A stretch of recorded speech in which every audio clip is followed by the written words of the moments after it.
홍수 사건 이후에, 그리고 홍수 사건과 바벨탑 사건 이후에 노아의 세 자녀가 누구죠?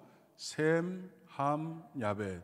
이 세 자녀를 통해서 세 족속이 세계로 곳곳에 흩어지면서 지금 현재에 이르게 되었습니다.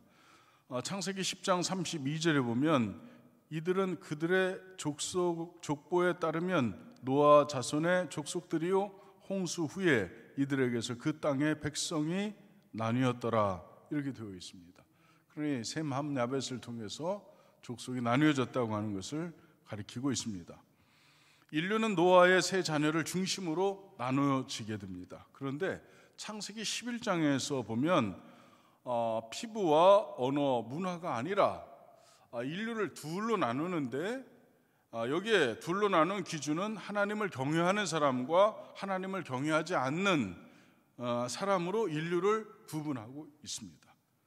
그 첫 번째 그룹으로는 창세기 11장 1절로 9절까지 여기는 하나님을 경외하지 않는 그룹에 대한 이야기고, 창세기 11장 10절로 32절까지는 셈의 후예들인 하나님을 경외하는 그룹으로 이렇게 둘로 나누고 있습니다. 하나님을 경외하지 않는 그룹은 셈의 계보가 아닌 함과 야벳의 계보가 하나님을 경외하지 않는 그룹으로 이렇게 분류되고 있는데, 하나님을 경외하는 그룹으로부터 셈에서 시작해서 아브라함까지 설명하고 있는 것이 말씀 가운데 11장 끝부분에 있습니다. 저는 여러분이 하나님을 경외하는 아브라함과 같은 위대한 믿음의 사람이 될 수 있기를 주님의 이름으로 축복합니다. 아브라함과 같은 믿음, 그 믿음의 계보를 여러분들이 이어서 여러분의 가문에서 믿음의 명문가도 되시고 믿음의 위대한 그릇들도 나올 수 있기를 축복합니다. 로마서 1장에 보면 하나님을 경외하지 않는 그룹에 대해서 하나님을 알되 하나님을 영화롭게도 하지 아니했다고 하고 있습니다. 하나님을 알고 있지만 하나님을 영화롭게 하지 않는 그들을 하나님을 경외하지 않는 그룹이라고 설명하고 있습니다. 또 로마서 1장의 내용에 보면 그들은 하나님을 마음에 두기 싫어했다, 그렇게 되어 있습니다. 여러분, 하나님 마음에 두기를 기뻐하시는 분들인 줄 믿습니다. 아멘. 기쁨이죠. 하나님이 우리 안에 계시는 것 자체가 기쁨 아닙니까? 창세기 11장 2절을 보면 이에 그들이 동방으로 옮겨다가 신할 평지를 만나 거기에 거류하며 라고 했습니다. 하나님을 떠나서 동쪽으로 가다가 에덴 동산에서 쫓겨난 인간이 끊임없이 동쪽으로 이동했습니다. 동쪽으로 이동했다고 하는 말은 뭐냐면 하나님을 멀리 떠났다는 말씀이 되는 것입니다. 여러분은 하나님과 함께 하십니까? 아니면 하나님에게서 점점 멀어지고 있습니까? 오늘 주일이니까 여러분은 오늘 하나님의 은혜의 품 안에 있는데, 내일쯤 되면 저 대관령 넘을 것이고, 모레쯤 되면 횡계 가고, 그리고 수요일쯤 되면 원주쯤 가고, 목요일쯤 되면은 여주쯤 가고, 금요일 되면 글쎄 어디까지 갔을까요? 우리는 하나님의 은혜 안에 있어야 되는데 삶의 현실이 우리를 하나님에게 점점 밀어내고 있는 것을 보게 됩니다. 엄청난 경쟁, 그리고 우리 속에 있는 해결되지 않은 쓴뿌리 탐심들, 이것이 우리를 하나님의 은혜 안에서 자꾸 밀어내는 것 같은 느낌을 받게 합니다. 죄를 지은 인간은 하나님께로 돌아가기를 거부합니다. 자꾸만 하나님을 떠납니다. 그들은 하나님이 없다고 말하며 하나님을 믿지 않는 까닭은 하나님이 없기 때문이 아니라 자신이 죄인이기 때문에 하나님을 떠나는 것입니다. 네. 여러분, 우리가 아버지에게 잘하면 아버지에게 가까이 갈 수 있는데, 우리가 아버지에게 잘못하면, 쉽게 말해서 하나님 앞에 죄 지으면 하나님 앞에 가까이 나갈 수가 없는 것입니다. 그러니 여러분, 죄와 짝하지 않기를 간절히 축복합니다. 죄가 없는 인간은 하나님을 피할 필요가 없습니다. 사랑하는 사람은 만나면 만날수록 더 만나고 싶은 것인데, 사랑하기 때문에 가까이 가고 싶고 함께 말하고 싶은 것입니다.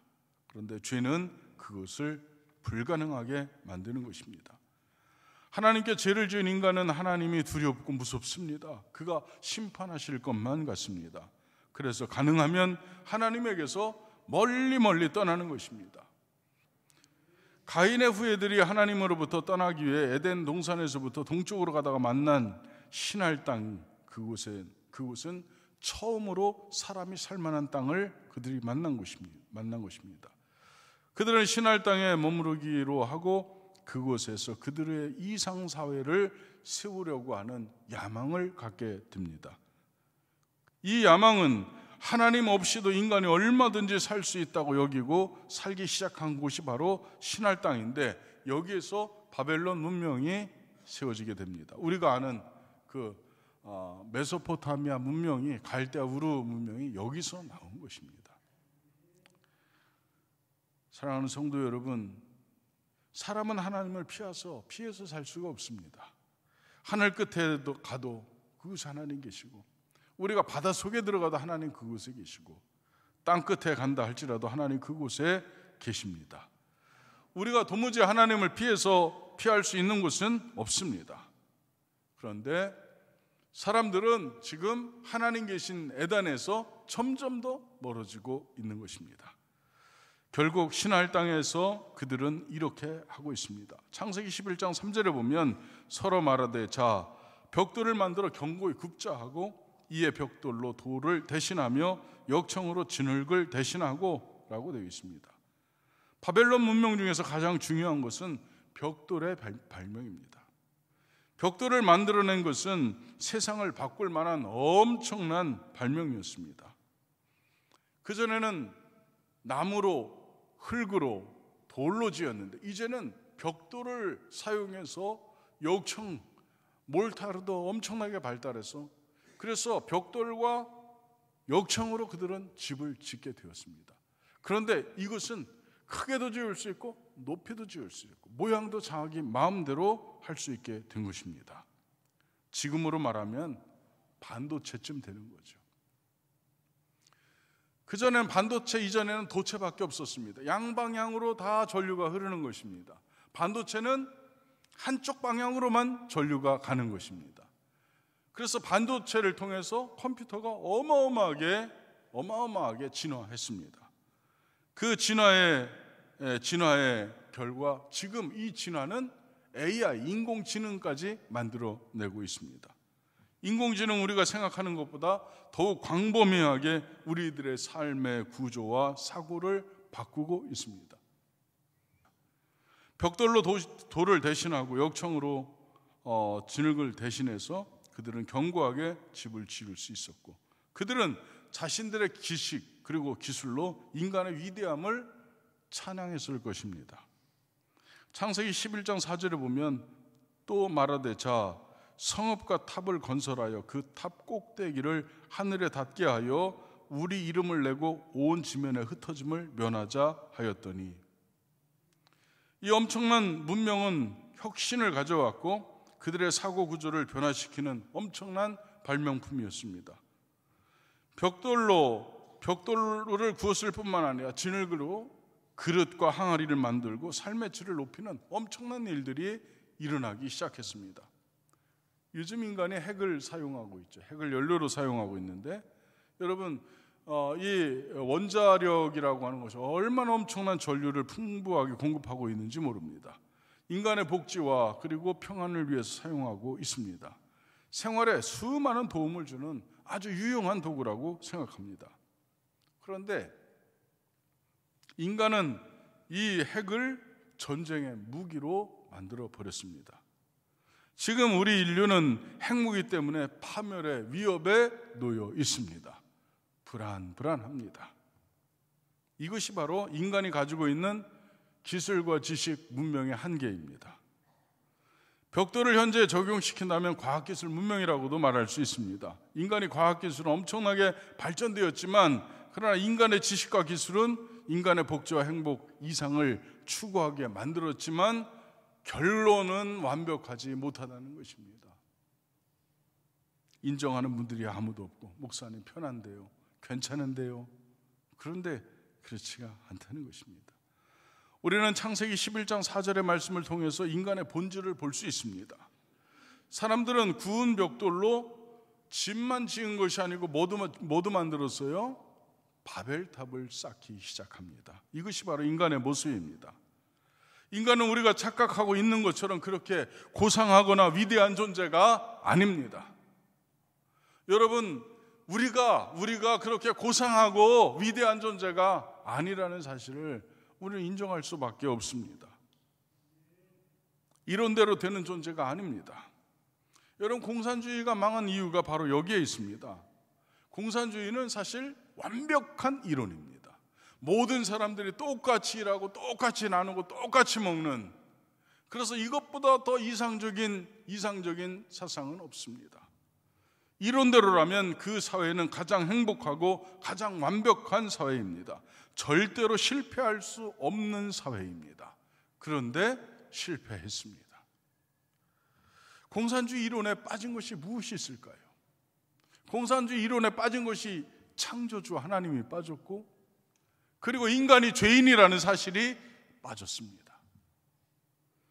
인간의 본질이 악하기 때문에 아무리 좋은 제도, 아무리 좋은 방법일지라도 인간은 그것을 결국 악하게 사용한다고 하는 것입니다. 여러분, 세상을 지배하고 있는 인간들 중에서 지금 독재로 그 사회가 멍들고 있는 사회는 지금 러시아, 중국, 북한, 공산주의가 대부분입니다. 그러니 여러분, 이것이 창조주가 없는, 그리고 인간이 죄인임을 깨닫지 못한 그들이 그것을 가장 아름다운 도구를 가지고 가장 비참하게 사용하는 것이죠. 인간이 다 그렇습니다. 탑을 쌓은 이유는 뭡니까? 그들이 벽돌로 탑을 쌓기 시작했습니다. 인간이 편리하게 살기 위해서가 아닙니다. 그들이 탑을 쌓은 이유는 첫째는 하늘 끝까지 가기 위해서 쌓고자 했습니다. 하늘 끝까지 가자는 것입니다. 하나님을 만나기 위해서 끝까지 가는 것입니까? 아닙니다. 하나님을 만나기 위해서 가는 것이 아니라 하나님께 반항하기 위함입니다. 바로 이것이 인본주의입니다. 하나님처럼 되고 싶어 한 것이 인간의 생각입니다. 하나님처럼 되고 싶은 것. 여러분도 하나님처럼 되고 싶습니까? 솔직해집시다. 영원히 살고 싶죠? 하나님처럼 되고 싶은 것이 인간의 본성입니다. 처음 뱀이 인간에게 내가 이것을 먹으면 하나님처럼 될 수 있다며 유혹했습니다. 하나님의 말씀을 거역하는 것이 하나님이 되는 수단이라고 마귀는 인간에게 계속해서 하나님께 반항하기를 종용하고 있습니다. 여러분은 하나님의 말씀에 순종하기가 쉽습니까? 불순종하기가 쉽습니까? 자, 여러분, 우리 목사님이 드디어 나를 그냥 죄인으로 낙인을 찍고 죄인으로 아주 몰아붙이려고 작정을 하셨구나, 이렇게 생각하실 텐데 그게 아니고 우리들 자신을 알아야 방법이 나오는 것입니다. 여러분, 이것이 바로 죄의 열매입니다. 마귀는 우리에게 하나님께 대들라는, 그러면 하나님처럼 될 것이라고 하는 그런 이야기입니다. 이것이 바벨탑 사건에서 보여주는 영적인 진리입니다. 인간의 최대 유혹은 하나님처럼 되려고 하는 것입니다. 하나님처럼 되려는 유혹은 지배욕으로 나타납니다. 여러분, 인간은 사람을 친구로 삼고 섬기는 대상으로 삼지 않습니다. 종으로 만들려고 하고 그 위에 군림하려고 하고 명령하려고 하고 내 마음대로 하고 싶어하는 욕구를 가지고 있습니다. 교회 직분은 계급이 아닙니다. 분명히 하십시오. 아멘. 교회 직분은 계급 아닙니다. 교회 직분은 섬기는 직분입니다. 그것을 여러분은 이해하고 들어가시기 바랍니다. 이곳은 세상이 아닙니다. 이곳은 하나님의 뜻이 적용되는 하나님 나라입니다. 세상의 나라가 아닙니다. 아멘. 하나님 나라 대사관일 수도 있죠. 그 나라의 법이 통하는 것, 아버지의 뜻이 통하는 곳, 교회입니다. 그래서 교회는 하나님이 계시는 곳, 교회는 하나님의 뜻이 통용되는 곳 되어야 합니다. 여러분, 사람은 다 이렇게 높아지려고만 하고 있습니다. 명령하고요, 군림하려고 합니다. 말 한마디면 다 되게 하려고 하는 것, 말 한마디에 되게 하는 것, 이것이 뭘까요? 하나님께서 창조 때에 빛이 있으라 하셨을 때 빛이 있었습니다. 새들은 공중에 나르라고 했을 때 그렇게 됐습니다. 하나님은 말씀하시면 말씀대로 되는 분입니다. 바로 인간은 그것을 꿈꾸고 있습니다. 자기가 말한 대로 다 움직여져야만 속이 시원하게 느껴지는 것 같습니다. 그런데 그것이 아닙니다. 우리는 서로 섬기기 위해서 있는 존재들이고, 우리는 서로 사랑하기 위해서 있는 존재들입니다. 아멘. 우리는 서로의 벗이고 우리는 서로의 종입니다. 우리는 그렇게 되어야 합니다. 내가 그를 종으로 삼는 것이 아니라 내가 그의 종이 되는 것, 그것이 하나님께서 우리에게 가르쳐 주신 내용입니다. 그래서 높은 자리에 올라가면 올라갈수록 위기의 인간이 되는 것입니다. 그래, 여러분은 높아지려고 하지 말고 여러분 언제나 조심조심 행하시기를 축복합니다. 이것이 하나님의 교훈입니다. 두 번째로 바벨탑을 쌓는 이유, 두 번째는 그들이 바벨탑을 쌓은 동기는 우리의 이름을 내고였습니다. 하나님의 이름을 내기 위함이 아니라 인간의 이름을 내기 위함이었다고 하는 말씀이 되는 것입니다. 유명해지자는 것입니다. 인간의 본능 중에서 하나님이 되려고 하는 속성이 있고 또 자기가 높아지려고 하는 속성이 있습니다. 바벨탑입니다. 어디든지 자기의 이름을 내고 책상 위에도 명패를 놓고 과장, 부장, 상무, 전무, 사장, 대표이사, 회장, 여러분의 책장 위에는 어떤 명패가 있습니까? 사람들은 그렇게 자기 명패를 갖다가 새기고 놓는 것을 좋아합니다. 여러분은 그런 사람 되지 않기를 주님의 이름으로 축복합니다. 저는 명패를 한 번도 만들어 본 적이 없습니다. 우리는 오직 누구의 이름만 내야 됩니까? 우리는 오직 주님의 이름만 내야 합니다. 누구의 이름으로 해야 합니까? 내 이름이 아니라 주님의 이름으로 해야 합니다. 그래서 우리는 나를 드러내는 것이 아니라 주님이 드러날 수 있도록, 주님이 나타나실 수 있도록 우리는 그렇게 살아야 합니다. 여러분 모두가 그런 사람 되기를 간절히 바랍니다. 하나님을 경외하고 섬기는 것이, 그것이 바벨탑의 목적이 아니었습니다. 바벨탑의 목적은 내 이름을 내자는 것이 바벨탑을 쌓는 인간의 모습이었습니다. 여러분은 여러분의 이름이 아닌 하나님의 이름을 세우는 분들이 되시기를 주님의 이름으로 축복합니다. 바벨탑을 쌓는 세 번째 이유는 지면의 흩어짐을 면하자는 것이었습니다. 여러분, 인간은 본래 고독함과 외로움이 있는 무서움을 느끼는 존재입니다. 고등학교 때 한번 제가 느껴본 적이 있는데 너무 심심했습니다. 그날은 너무 심심했습니다. 그래서 친구 같은 동생 병규를 찾아갔습니다. 병규야, 뭐하냐? 어서 와. 그래, 너무 반갑게 맞이했습니다. 야, 심심해서 죽을 뻔했다. 야. 그러면서 몇 마디 얘기를 했는데, 그런데 이게 웬일입니까?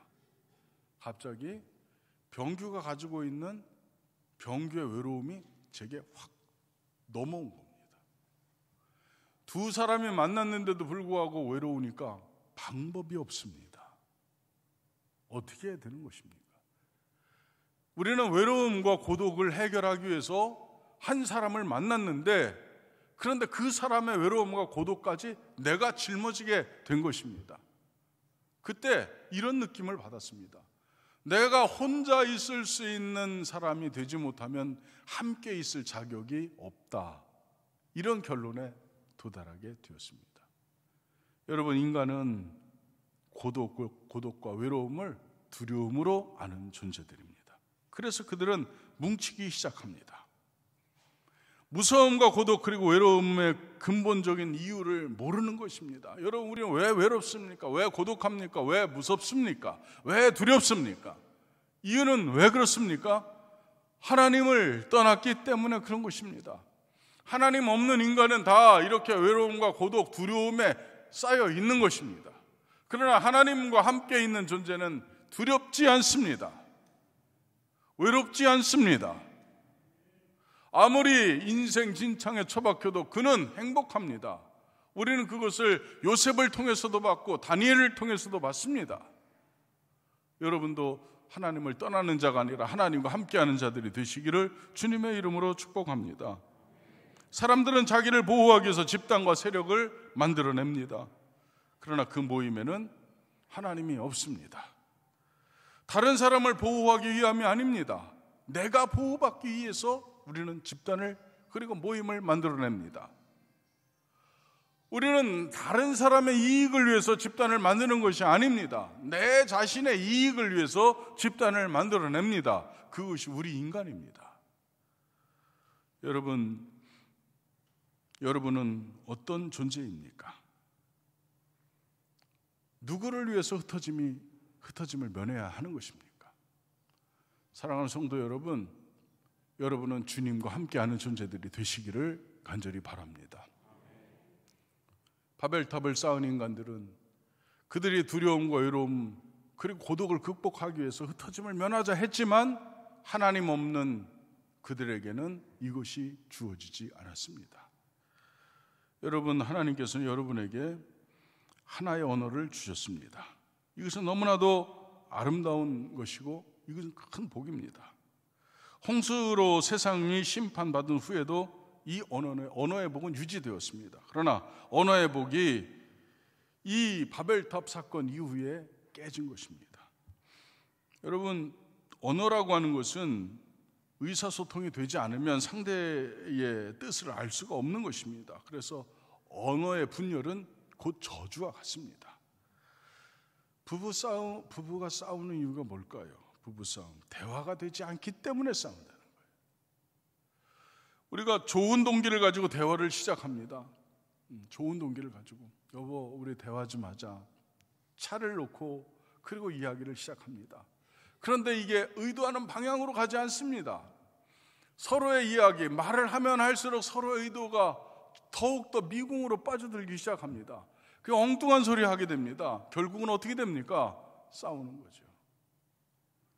여러분, 언어는 하나님께서 주신 복인데 인간의 죄로 말미암아 이 복마저 잃어버리게 된 것입니다. 그래서 우리는 대화를 할 수 있는 방법을 찾아야 합니다. 여러분, 우리가 언어를 하나로 회복하는 것은 기도입니다. 아멘. 그래서 이 가을에 여러분은 기도의 골방으로 들어갈 수 있기를 주님의 이름으로 축복합니다. 여러분 안에 다시 한번 하나님의 영이 다시 한번 임재하시면 우리의 언어는 통일될 수 있습니다. 헬라인이나 야만인이나 유대인이나 이방인이나 차별이 없습니다. 우리는 하나의 생각을 가질 수 있고 하나의 언어를 말할 수 있습니다. 우리는 하나의 거룩한 목표를 세울 수 있는 것입니다. 그래서 이렇게 우리 안에 하나님이 다시 임재하시면 우리는 다시 회복될 수 있는 것입니다. 여러분 모두가 이 가을에 기도함으로 하나님의 은혜 회복하고 언어를 다시 회복해서 바벨탑 때문에 잃어버린 그 모든 것이 회복되는 은혜의 역사가 여러분에게 임하시기를 간절히 축복합니다.